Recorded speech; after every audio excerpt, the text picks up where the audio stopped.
السلام عليكم. لا تنسوا الاعجاب بالفيديو والاشتراك في القناة تشجيعا لنا لنستمر بنشر المزيد إن شاء الله.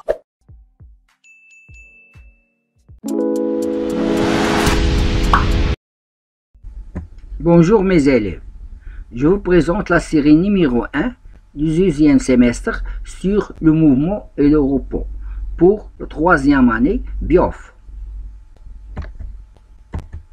Exercice 1. Complétez les phrases par les mots suivants: relative, trajectoire, circulaire, objet de référence, curviligne, rectiligne, translation. Premièrement, pour déterminer le mouvement et le repos d'un corps, il faut choisir un autre corps appelé objet de référence. Le mouvement et le repos sont relatifs. Troisièmement, qui est l'ensemble des positions prises au cours du temps par l'objet en déplacement, c'est la trajectoire. Il y a trois types de trajectoires. ثلاث أنواع من المسار. rectiligne, curviligne et circulaire دائري. curviligne منحني. rectiligne مستقيم. Un mobile effectue un mouvement de si n'importe lequel de ces segments se déplace en conservant la même direction, c'est-à-dire un mouvement de translation. Répondez, exercice 2. Répondez par vrai ou faux. Le trajectoire rectiligne correspond à une droite. Vrai. Deuxièmement, le trajectoire circulaire qui correspond à une courbe, c'est une circulaire, c'est un cercle, ce n'est pas une courbe, c'est-à-dire faux. La trajectoire curviligne qui correspond à un cercle est faux, correspond à une courbe. Le mouvement ou le repos d'un corps dépend des références choisies. Vrai. Cinquièmement, la trajectoire d'un ballon de basket tiré vers un panier est rectiligne. Faux. Troisième question. Cochez la bonne réponse. Une pierre en chute libre, c'est une translation rectiligne. L'ascenseur, c'est une translation rectiligne.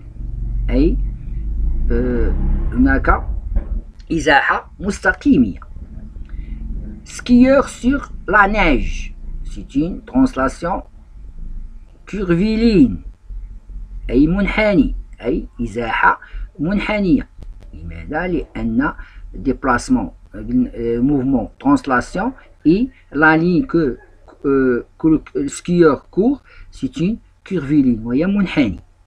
Voiture sur l'autoroute, c'est une translation rectiligne. Mouvement de serpent, c'est une translation curviligne. La même pour le skieur. La lune autour de la Terre, c'est une translation circulaire. La balle d'un fusil de chasse, c'est une translation rectiligne. Exercice 4. Nous roulons un jouet sur lequel un objet A est fixé sur une planche inclinée de 30 degrés. Pour passer devant un objet B fixé à la planche, voir figure, remplir le tableau suivant par l'expression au repos et au mouvement. On a l'objet A, objet B, planche, jouet sont les objets. De référence, c'est l'objet A, l'objet B et le jouet. L'objet A par rapport au objet B. L'objet B est fixé sur la planche. L'objet A roule sur la planche. On dit que l'objet A par rapport à l'objet B, c'est en mouvement. l'objet A par rapport au jouet. Il déplace tout en même temps. C'est-à-dire, l'objet A par rapport au jouet est au repos. L'objet B par rapport à A, c'est-à-dire l'objet A se déplace, voit que le B est en mouvement. L'objet B par rapport à le jouet, la même chose, en mouvement. Parce que le jouet se déplace. La planche, on dit que B est fixé sur la planche. Mais A et le jouet se déplacent sur la planche.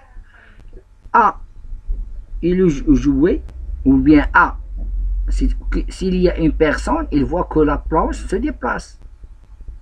C'est-à-dire que la planche par rapport à l'objet A en mouvement, mais la planche par rapport à B, pourquoi? Parce que B est fixé sur la planche. La planche par rapport à B est au repos. La planche par rapport à le jouet, c'est en mouvement. Le jouet par rapport à A, au repos. Le jouet par rapport à B, c'est en mouvement. Exercice 5.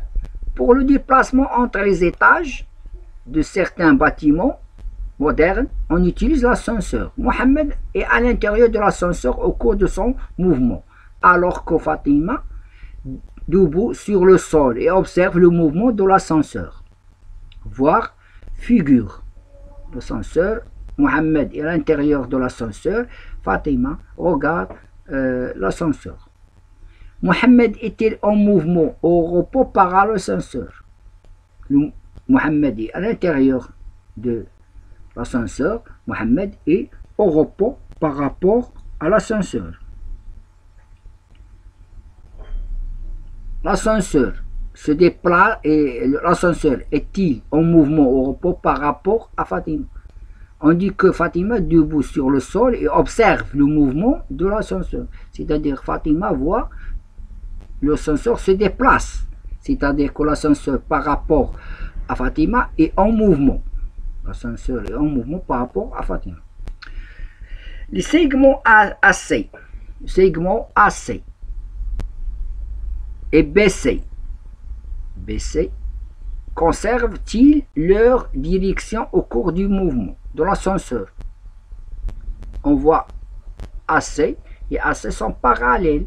BC et BC, même distance, et sont parallèles. Oui, ils gardent leur direction. Quel est le type de trajectoire du point A et C au cours du mouvement? Puisque les segments A, B, C conservent leur direction, on dit que c'est un mouvement de translation. Ou bien c'est un trajectoire. Le mouvement c'est en cinquième. Le terme de trajectoire est rectiligne. Trajectoire rectiligne. Déduire le type de mouvement de l'ascenseur. Parfois, 4 et 5, on dit que le mouvement c'est un mouvement de translation rectiligne. Exercice 6. Voir le schéma de la grande roue suivant. Indiquer sur le schéma les différents points du segment AB. Voir schéma. Le schéma, on a AB vertical, on a AB, déplacement de AB. Il est vertical. Il reste la même distance, c'est-à-dire AB'. C'est-à-dire indiquer le schéma les différentes positions. Les positions de AB. Préciser la trajectoire des points situés dans la grande roue. Les points.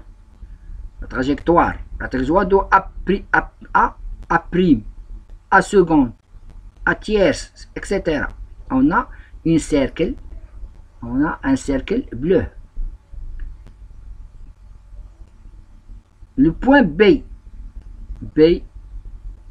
on a B', on a une trajectoire trajectoire كذلك trajectoire circulaire.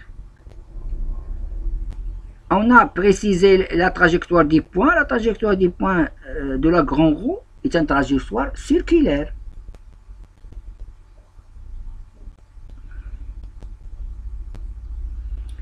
Préciser, troisièmement, préciser le type de mouvement de la nacelle. La nacelle, c'est-à-dire le maqsoura. هذه المقصورة. هي en dessous, c'est la grande roue. ولكن هذه المقصورة. إذا بالنسبة لنا le mouvement de la nacelle هذه المقصورة. On dit de quel type de mouvement, c'est-à-dire est-ce qu'il y a une translation ou bien une type de mouvement, c'est un translation ou bien rotation. On dit c'est une translation. Quel type de translation? C'est une translation circulaire. Une translation circulaire. Précisez le type du mouvement de la grande roue. Mais la grande roue tourne autour, chaque point de la roue tourne autour d'un axe fixe. On dit c'est un mouvement de rotation. La grande roue est en mouvement de rotation. Au revoir, à la prochaine vidéo.